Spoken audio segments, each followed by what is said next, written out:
রান্নার স্বাদ বাড়ানোর জন্য বিভিন্ন জন বা বিভিন্ন ডিস্ট্রিক্টে বিভিন্ন ধরনের মশলা ইউজ করা হয়। সব ডিস্ট্রিক্টেরই বিভিন্ন রান্নার বিভিন্ন আলাদা প্রসেসিং থাকে। আসসালামু আলাইকুম মাই ইউটিউব ফ্যামিলি, সুন্দর দিনের নতুন আরেকটি ভিডিও নিয়ে আমি চলে আসলাম। আজকের ভিডিওতে হচ্ছে যে আমি শেয়ার করব আমাদের বিক্রমপুরের একটি রেসিপি, যেটা হচ্ছে যে শাক বাটা বলে আমরা, এটা হচ্ছে যে আমরা তরকারির মধ্যে ইউজ করি, সেটাই আপনাদের সাথে শেয়ার করব। এই মশলাটা দেওয়ার কারণে আমাদের রান্না খুব টেস্ট হয়। মোটামুটি সবাই এই রান্নাটা এটা দিয়ে রান্না করলে খেতে খুব পছন্দ করে। সেই রেসিপিটাই আপনাদের সাথে শেয়ার করব, কিভাবে আমরা এই শাক বাটা তৈরি করি। প্রথমে আমি রসুন আর পেঁয়াজ কেটে নিয়েছি। এখানে 250 গ্রামের মতো পেঁয়াজ হবে আর 4টা বড় সাইজের রসুন। তার সাথে আমি সামান্য জিরা আর 5-6টা তেজপাতা নিয়েছি। প্রথমে আমি তেলটা গরম হওয়ার পরে পেঁয়াজ আর রসুনটা দিয়ে ভালোভাবে করে নেব। তারপরে হচ্ছে যে তেজপাতা দেব, একবারে লাস্টে গিয়ে দিব জিরা। এখানে অনেকে হয়তো শুকনো মরিচও দেয়, তবে মেনলি আমাদের এটার মধ্যে হচ্ছে যে রসুন আর পেঁয়াজের বেরেস্তার মতো করে তারপরে সেটাকে শিলপাটায়, আগে তো নানি দাদিরা সেভাবেই করতো, শিলপাটায় বেটে। এখন তার এত কষ্ট কেউ করে না, এখন ব্লেন্ডারে খুব ইজিলি করে নেওয়া যায়। তো এই মশলাটা যখন তরকারির মধ্যে দেওয়া হয় তাহলে দেখা যায় কি তরকারির স্বাদ অনেক গুণ বেড়ে যায়। ভিডিওর এই পর্যায়ে এসে বলছি, যারা এখনও আমার ভিডিওতে লাইক দেননি প্লিজ দয়া করে একটা লাইক দিয়ে কন্টিনিউ করেন। আর আমার ভিডিও যদি আরও দেখতে চান তাহলে অবশ্যই আমার চ্যানেলটাকে সাবস্ক্রাইব করে পাশে অল বাটনে ক্লিক করে দেবেন।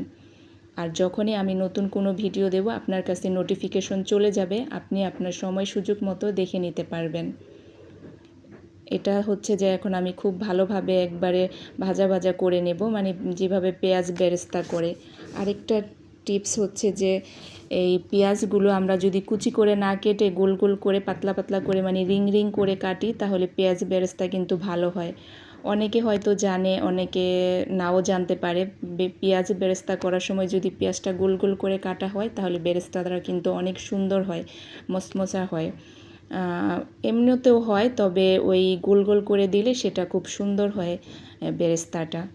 আর এদিকে কথা বলতে বলতে আমার এটাও 80% হয়ে গিয়েছিল। তারপরে তেজপাতা দিয়েছি, এখন বাদামি কালার হয়ে আসছে। তারপরে আমি জিরাটা দিয়েছি, কারণ জিরা তো অত বেশি সময়ই হয় না, বেশি আগে দিলে হয় কি জিরাটা কালো হয়ে যাবে, সেজন্য একটু পরেই মানে নামানোর একটু আগে দিতে হয়। এভাবে একবারে বাদামি কালার করে নিতে হবে। আর তারপরে দেখা যাবে যে এটা একবারে মচমচা হয়ে যায় ভাজলে, যেরকম আমরা পেঁয়াজ বেরেস্তা করি সেম ওই রকমই। অন্য ডিস্ট্রিক্টে আমি দেখেছিলাম যে মেবি জামালপুর, শাহনাজ শিমুলাপুর একটা ওনারা আবার এটার মধ্যে এলাচ দেয়।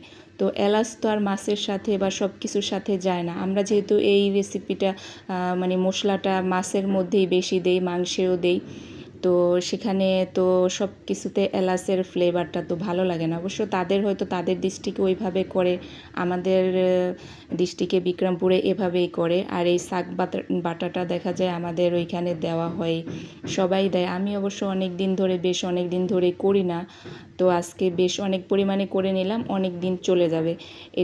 এটা যদি ফ্রিজে রেখে দিই, দেখা যায় ডিপ ফ্রিজে রাখলে 2-3 মাসেও কিছু হবে না। আমি বেশ অনেক পরিমাণে করেছি। আর যেহেতু শাক বাটা মানেই তো বাটতে হবে, আমি পাটা পুতা রেডি করে নিয়েছি। এখন এটাকে আমি খুব ভালোভাবে বেটে নেব।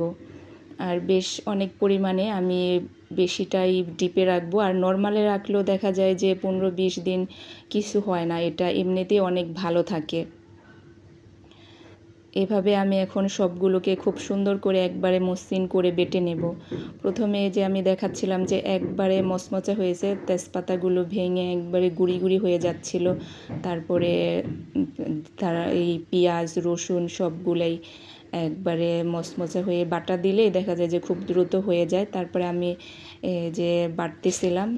আর এই মশলাটা ইউজ করা হয় একবারে রান্নার শেষে, তরকারি যখন হয়ে আসবে আর অল্প কিছুক্ষণ বাকি, ঠিক শেষ মুহূর্তে নামানোর আগে যেরকম আমরা ধনিয়া পাতা দিই ওই রকম ওই সময়ে এই মশলাটা ইউজ করা হয়। সবাই ভালো থাকেন, সুস্থ থাকেন, সবার সাথে আরও গল্প কথা হবে। আল্লাহ হাফেজ।